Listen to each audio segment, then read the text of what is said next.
I love a good meme that makes me giggle. This one did the trick lately, and if you're anything like me, you may love being online and getting to create content as a part of your job, but you don't necessarily want it to consume and rule your life. Well, if that's you, then stay tuned, because by the end of this video, you will know all about my Instagram content planning strategy for the remainder of 2020. Essentially, this is how I made the shift from planning a week of content in a day to a month of content in a day, because why not?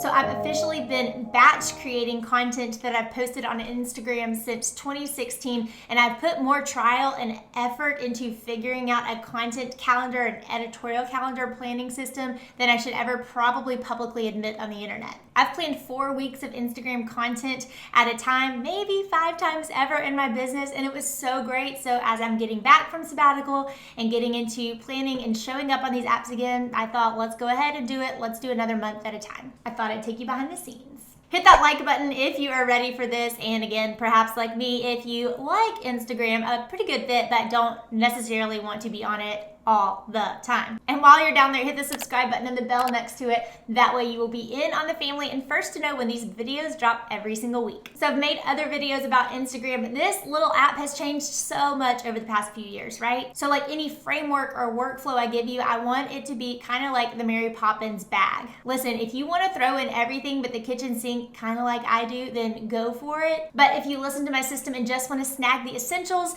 and use them for your own system, then do your thing. I'm giving you the outline. It's up to you to see how crazy you want to make it. Let's go. Number 1, blueprint out a calendaring system with content themes, ideas, and prompts. So this would mean the first step is actually having content themes. If you haven't heard my soapbox on why I'm super passionate about creating hero pieces of pillar content and then taking the whole concept of content bucket theme rotation with a grain of salt, then I'll link down below a link to my playlist on pre-launching and planning out a marketing calendar that may help give you some insight into my process and the strategy that I have behind this. Because the whole point of marketing is to lead into the sales funnels. But regular posting on social media apps supports this from a hero, hub, and hygiene content standpoint. So yep, we need a place to capture our content theme ideas. And I'll say this, it used to be really hard for me to figure out how to narrow down everything that I was interested in into like 5 topics that I want to be known for. I'll give you this tip in case it helps you as well, but now I have 5 theme buckets, and then under those, I let myself have sub ideas, sub themes, whatever, problem solved.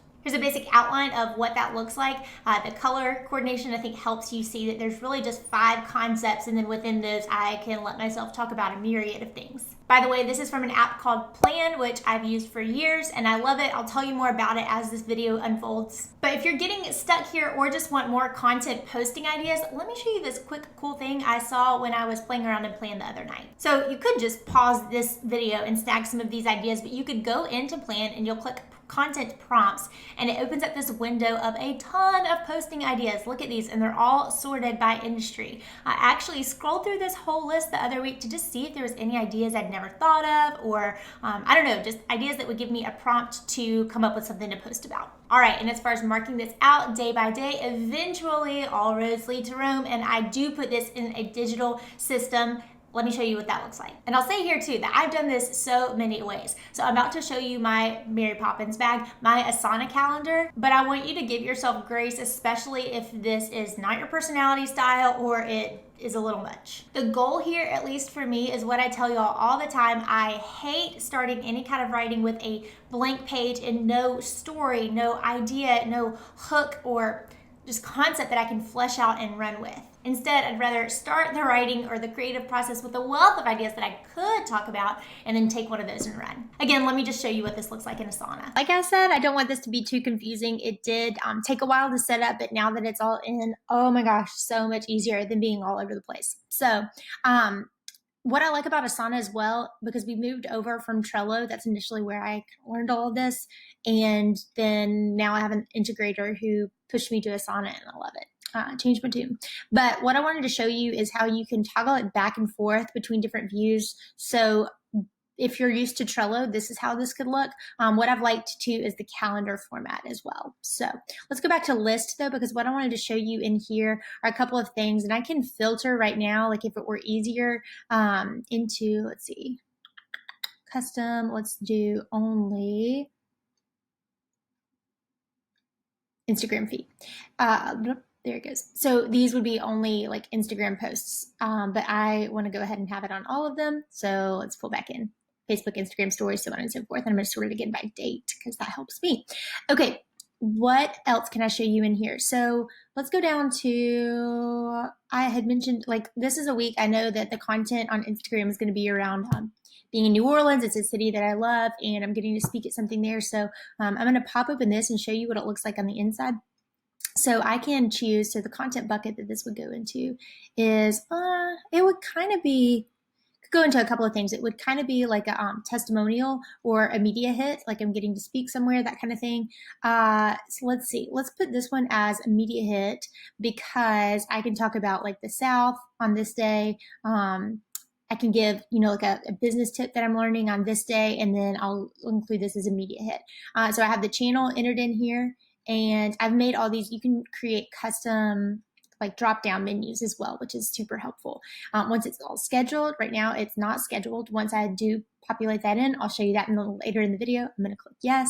And if I want to, I could do this as well. This would be, or I could use a carousel if there's like multiple images from that day. So that is essentially what the overview looks like of inside a content calendar built out in Asana. I won't lie, setting up something like that takes 2 to 3-ish hours, but it is worth it. Before I did this, I used to plan, like I said, a week at a time, and I would do that inside my notes app, just like on my phone or on my desktop. And if what I just showed you looks crazy, that would probably be a great place to start. Eventually though, as you do more than maybe 7 at a time, it will be more helpful to move to a system like this, unless you want that notes app to kind of be as long as a CVS receipt. It's more organized and a project management tool. The second part is brainstorming and looking at your posting calendar. No matter what, I always start brainstorming on paper. I can get my ideas out better when I'm holding a pen. So I printed out 4 of these. This is a paper, a content calendar planner that is inside my Prime to Launch playbook, and I'm going to use this and just mark up ideas. I'll look in advance on the calendar, see what things are coming up that I could talk about on certain days.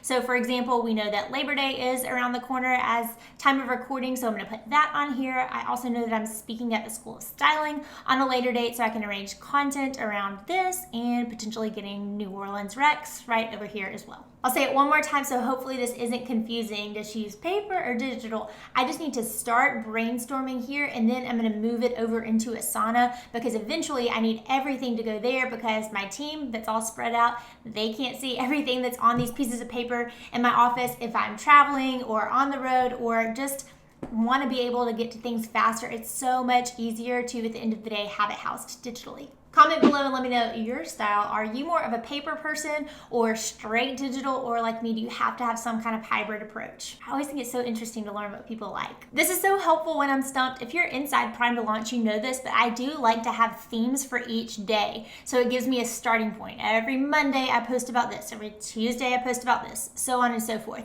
These I also keep over in Asana, so when I am transferring all that sloppy copy into Asana, I can see what template idea I am going to use that day. Number 3, the next part is writing the actual copy. I like to rotate through longer captions and then try shorter ones. I don't really have a rhythm or a system. It just kind of is what I feel like. I'd also be lying if I said that I don't depend on my own caption party starters. It's a shop item I have, but it's just a list of some prompts that if I am really struggling with writer's block, I can at least go off those and play a little to them. I also tremendously lean on snippets from my copy bank and my story bank to get myself going and write faster. Check out last week's video after this one if you want to see how I organize that and set it up. I like to write away from the app for sure, so this is where I'm gonna actually write out the copy. Remember, that idea was brainstormed on paper. I actually want to put my fingers on the keys to type the copy. Writing in the notes app, like I showed you, what I'm gonna do is come over here, and I like to write in here. Let me pull open, this is a template of what like each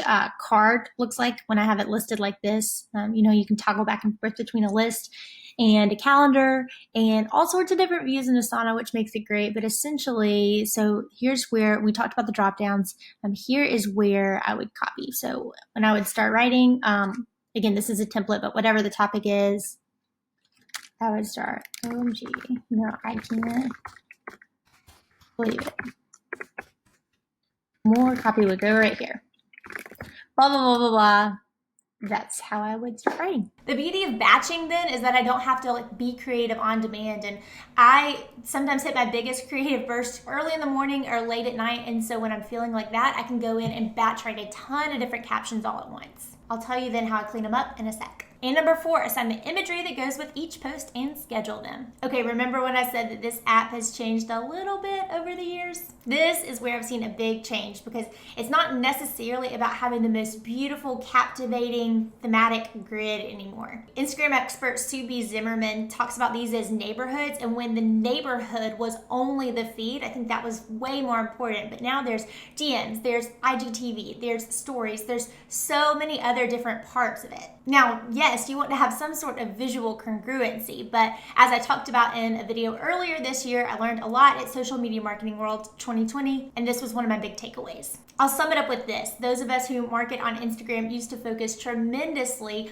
on kind of rotating through certain colors or going dark light, and all these crazy things that again aren't bad, they're just not quite as important as they used to be. That's why I don't start with the images anymore like I used to. I used to always start with my Instagram images, and then I would try to figure out what captions would fit with those, but now it's caption driven. I will say too, I've never totally been on board when the experts say that you don't need to have a beautiful feed anymore, for 2 reasons. A, I like pretty things and I think that's okay. And then B, I work with a lot of wedding industry entrepreneurs, visual artists, creatives, and for those of us that are in these kind of industries, your grid is in essence part of your portfolio and you're being adjudicated on it. Regardless, let me hop over and go ahead and show you what I do once I have the caption ready and need to install it and schedule it so it's ready to go. Show you inside this tool called Plan, and I opened a new dummy account so I can show you what it would look like, because mine has a lot of photos and a lot of things scheduled out that I kind of do want to keep a little bit of a secret. But what I wanted to show you is this specifically. I imported just 5 photos here so you can kind of see how it would go.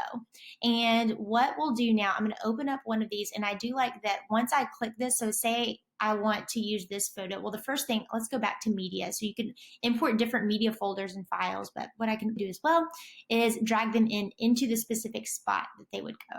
And once I have this ready, what I can do is edit this, click it open, and just instead of writing it here, which you could totally feasibly do, I would rather, like I said, I would rather write when I'm over here, copy it based off of where it is in this content calendar, and then just paste the caption here, and then I am done. And that's a lot easier. I can also schedule it. So if you're into looking at times, like your ideal posting time and all of that kind of thing, you can set it up.